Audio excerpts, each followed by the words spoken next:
Russia announced today that it will load uranium fuel into Iran's first nuclear power plant at Bushehr next week. This could lead to a nuclear weapon. It is a massive security threat that could invite an Israeli response. It could also drive oil prices sky high and utterly wreck the world economy. Joining us to talk about all this, CNBC contributor and energy analyst John Kilduff, and Frank Gaffney, president of the Center for Security Policy and former Assistant Secretary of Defense for International Security Policy under President Reagan. Frank Gaffney, were you surprised to read that Russia is offloading this uranium fuel, which could be enriched, into a weapon? Larry, the only real surprise is that it's taken this long to do it. It's been in the works for years. It's been delayed a number of times.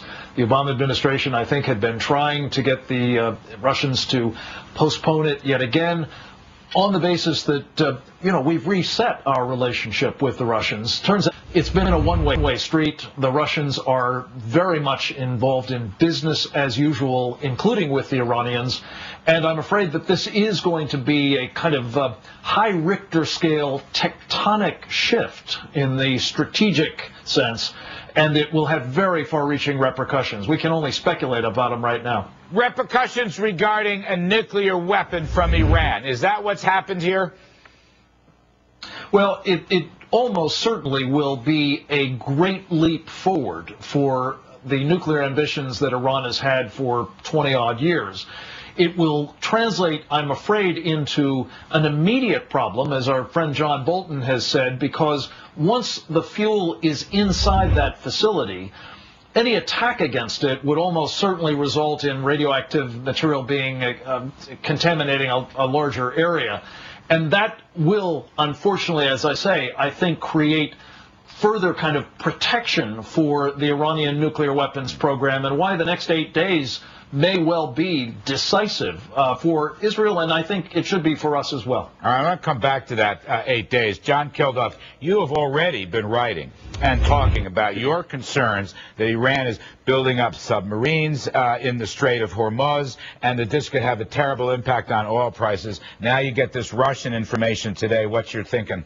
I mean, it's almost as if we've taken our eye off the ball here. I mean, you talked about $200 oil. That was the number I put in my blog. If the Iranians were to successfully block the Strait of Hormuz, where 40% of the world's traded oil flows, and it's 90% of the Saudi oil, it's all the southern Iraq oil, it's the Kuwaiti oil. I mean, it's really, I think, a decent number. I don't mean to scaremonger or anything about it, but look, now they inaugurated 4 new submarines, bring it a total to 11. They are specifically made in country, in Iran, to navigate within the shallow waters of the Persian Gulf, of the Strait of Hormuz, to do exactly that. They are going to take us down with them at some point. That's the biggest fear. If Israel attacks, they will block the Strait of Hormuz. If we're successful in shutting off all their gasoline, I'm not surprised. I'm not sure they won't react and block. Which we have. We've clamped down on their financial credit and their gasoline, imported gasoline. Is that not right? To a degree. The new sanctions have achieved that. There's a situation with Turkey today where a Turkish ship didn't go to Iran because of the new sanctions,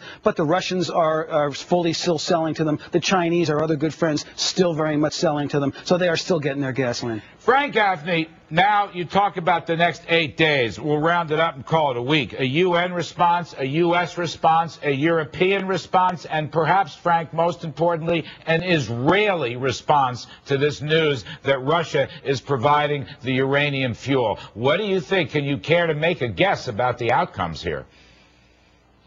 Larry, there's no indication that there would be any kind of response out of the UN. The International Atomic Energy Agency, that is its so-called watchdog, has been asleep at the switch for a long time. The United States government has, as P.J. Crowley at the State Department suggested today from his podium, really no problem with this. Just assume they didn't do it. But, hey, it doesn't have anything to do with nuclear weapons, he assured us, incorrectly. And the Europeans, I'm afraid, are unfortunately going to follow the American lead. They neither have the capability to do much about this other than perhaps add to economic sanctions, and that would be welcome, but it's late in the day. They don't have the military capability to even interfere with this program, I think. The Israelis do.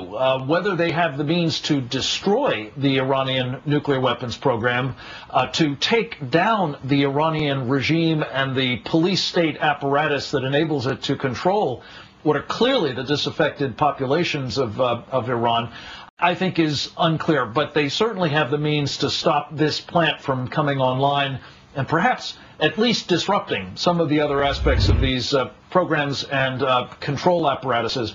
And I'm afraid we better hope they do it, because the alternative is a nuclear-armed regime that believes it can achieve its theocratic objectives through the apocalypse. But this is a military regime, Frank. This is now, I know the mullahs are the front men, but this is a military dictatorship regime, is it not? It is being kept in power by the military apparatus of the Iranian Revolutionary Guard Corps, yes. Right. But it is at the titular level, at least, still very much animated by this kind of theocratic program that Khomeini basically imparted to them. All right, John Kildorff, can you pull this together? Because, look, from a financial market and stock market standpoint, I guess the key variable is oil. Now, Frank is speculating about the lack of a clear response from the U.S. and the West. What about Israel? How does Israel figure into your calculations of the threat of a big oil spike? Well, I think that it's very much in the cards here for the Israelis. They're not going to sit back and allow Iran to become nuclear armed.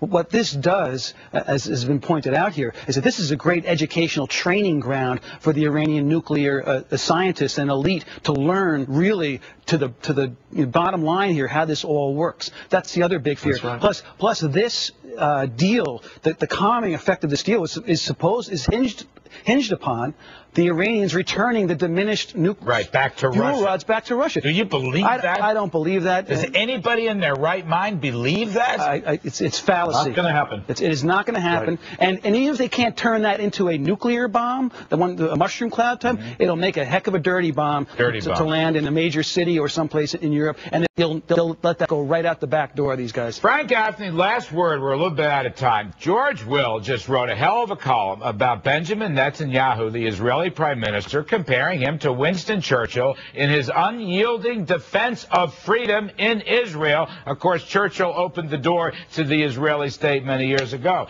Netanyahu's the key guy right now, is he not, Frank? He is. My Jewish friends have an expression, Larry, from his lips to God's ears.